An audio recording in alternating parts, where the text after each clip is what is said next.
આ લેજે ખોળામાં માવડી એક ગરબો આપણે બહુ પ્રચલિત છે, મારા હૃદયની બહુ નજીક. તમને ઘણી વાર એવું લાગતું હશે કે કીર્તનભાઈને જ્યારે આપીએ ત્યારે લેજે ખોળામાં માવડી, લેજે ખોળામાં માવડી, પણ એની પાછળ પુનિત મહારાજે કેટલું બધું અંતર વલોવીને શબ્દો આવ્યા છે. બિરદ માનું પાળ મારી માવડી, માં કોને કહી? માનું બિરદ એટલે માનું બિરુદ તને આપેલું છે, તો એ બિરુદ તું પાળ.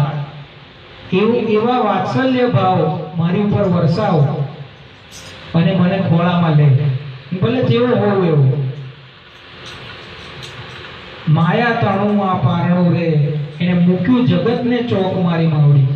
આ માયાની અંદર આપણે જે બધા લપટાયેલા છીએ જીવો, એ જીવો માયામાં લપટાયેલા એને જગતના ચોકમાં મૂક્યા છે.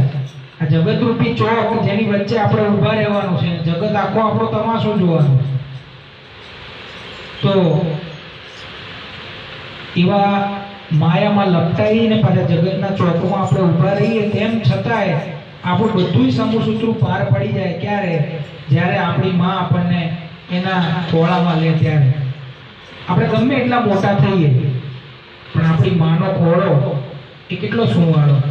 માં ભલે 80, 85, 90 વર્ષની હોય અને દીકરો 50 વર્ષનો હોય, તો માના ખોળામાં માથું મૂકવાનો અધિકાર દીકરો ગમે એટલો મોટો થાય તો ગુમાવતો નથી. અને એ ખોળામાં માથું મૂકીને જે સુવાનો આનંદ છે, એવો દુનિયાના એકે રિલાયન્સના ગમે તે ઓશિકા ઉપર મૂકવાનો આનંદ નથી. એવી માની ઊંઘ અને એવો માનો ખોળો. તો આ સંસાર ચક્ર અને માતાનું વાત્સલ્ય એ બધાને વણી લેતો આ ગરબો છે. ઝૂલી ઝૂલીને થાક્યો રે, હવે ઝૂલાવું રોક મારી માવડી. આ માયાના આ ચક્કરમાં એવા તો આ હિંચકે આપણે ઝૂલીએ છીએ કે આમ ઝૂલીએ તેમ ઝૂલીએ, અને સંસારની એટલી બધી પળોજણો આપણી ઉપર આવે છે. તો એ ઝૂલી ઝૂલીને થાક્યો રે, હવે ઝૂલાવું રોક મારી માવડી, લેજે ખોળામાં માવડી રે. રમકડા બહુ ખેલ્યો રે. આપણે કેટલી બધી રમતો જીવનમાં રમવી પડે છે. કોઈક વાર સાચું બોલવું પડે, કોઈ વાર ખોટું બોલવું પડે, કપટે કરવું પડે. બધું આપણે હું તમે બધું બધા કરીએ જ છીએ. ઘણી વાર કેટલું ખોટું બોલ્યા આવીશું, ભગવાનની સામે બોલ્યા આવીશું, કેટલાય નિયમો લઈને તોડ્યા હશે. રમકડા બહુ ખેલ્યો રે, હવે ન લાગે મન મારી માવડી. આ બધું તમારું બનાવેલું છે ઈશ્વર એ માં, પણ એ બધાને રમતા રમતા આ બધી આ જીવન એક ખેલ એવું પુસ્તક છે કુંદનિકા કાપડિયા. આપણું આખું આ જીવન છે ને એક રમત જ છે. એમાં કોઈક જીતે છે, કોઈક હારે છે, કોઈક ક્યારેક સારું પરફોર્મન્સ કરે તેની વાહવા થાય, કોઈક બિચારો ખરાબ પરફોર્મન્સ કરે તો એની નિંદા થાય. તો એ રમત આપણે રોજ રમીએ છીએ. તેવી રમતે રમી રમીને હવે થાક્યો રે, હવે ન લાગે મન મારી માવડી, લેજે ખોળામાં માવડી. મીઠા વાત્સલ્ય પ્રેમથી રે, પછી ફેરવજે માથે હાથ મારી માવડી. તમે જો સંત પુનિત કેટલી બધી વિષમ પરિસ્થિતિની અંદર આવ્યા હશે, ત્યારે આ બધા ઉદ્ગારો નીકળ્યા હશે માતાજીની સન્મુખ. મીઠા વાત્સલ્ય પ્રેમથી રે, ફેરવજે માથે હાથ મારી માવડી. બાળક તારો ટળવળે રે. જો તમે દર્શનની અભિલાષા કેટલી બધી. એક માનું મુખ જોવા, આમાંથી કોઈને અનુભવ થયો હોય કે નહીં મને ખબર નથી, પણ જેના માતૃશ્રીઓ જેના નોકરી કરતા હોય અને નાનું બાળક સ્કૂલ ઘરે મૂકી પછી માં નોકરી કરવા ગઈ હોય, આખા દિવસનું માનું મોં ન જોયું હોય અને સાંજે માં આવવાની તૈયારી થાય એટલે બાળકને કેવી તાલાવેલી થાય કે હમણાં મારી માં આવશે, હમણાં મારી માં આવશે. અને જેવી માં આવે અને માનું મોં જુએ, એ જે તૃપ્તિ છે, ઝંખે છે જોવા વદન મારી માવડી. એ આખા દિવસનો બાળક માનો ચહેરો જોવા, માને ભેટવા, માના વાત્સલ્યનો અનુભવ કરવા, એ આખા દિવસે ટળવળતો હોય. અને જેવી સાંજે માં નોકરીએથી ઘેર આવે અને માં અને બાળકનું મિલન થાય અને બાળકને જે તૃપ્તિ થાય, તો એવી તૃપ્તિ એ આ જગત નિયંતા માં જે આખા જગતની જનની છે એનું વાત્સલ્ય, એનું મુખારવિંદ જોવા માટે સંત પુનિત એ ટળવળે છે. પુનિત તારો બાલુડો રે, તું તો જગતની માત મારી માવડી.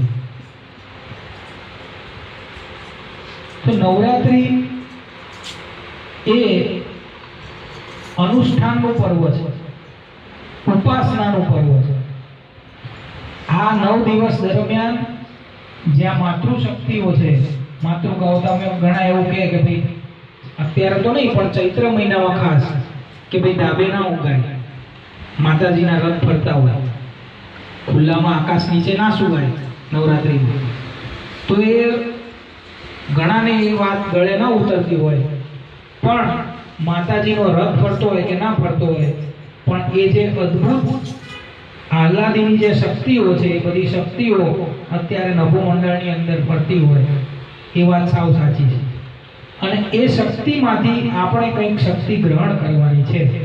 આ 9 દિવસ દરમિયાન આપણા રોજિંદા જીવનની અંદર આપણા ક્લેશ કંકાસ એ બધાની અંદર આપણી એટલી બધી જે શક્તિઓ આપણી વ્યર્થ જતી હોય છે, એ શક્તિનું સરભર કરવા માટે આ નવરાત્રિના 9 દિવસ શક્તિ ઉપાસના કરી એ જે આહલાદીની શક્તિઓ જે ફરતી હોય એની કૃપા દ્રષ્ટિ આપણી ઉપર પડે, આપણને કૃપા મળે, આપણી અંદર એ શક્તિ ઉતરે, તો પાછું આપણું લેવલ સરભર થઈ જાય.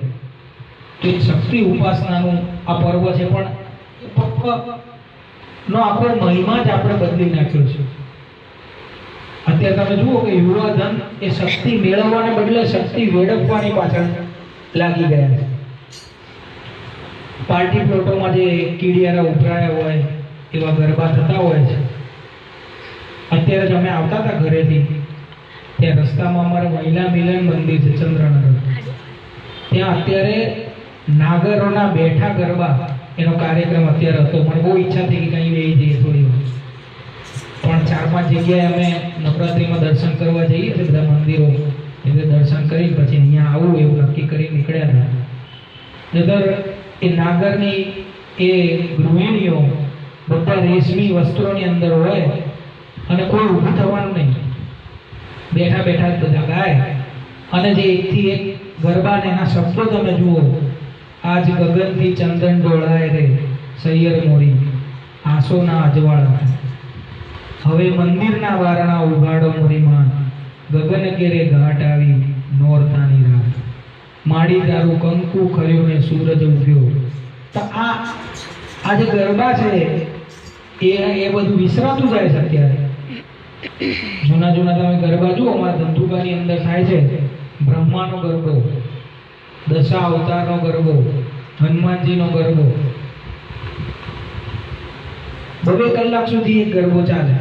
એક ગરબો એટલો લાંબો હોય, ખાલી જેન્ટ્સ જ ગાવાનું, બહેનોએ બેઠા બેઠા જોવાનું.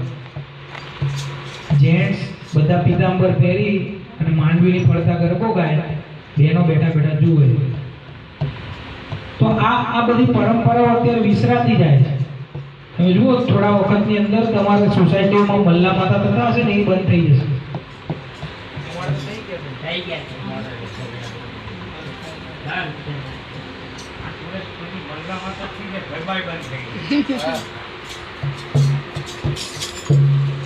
બીજું આપી દો.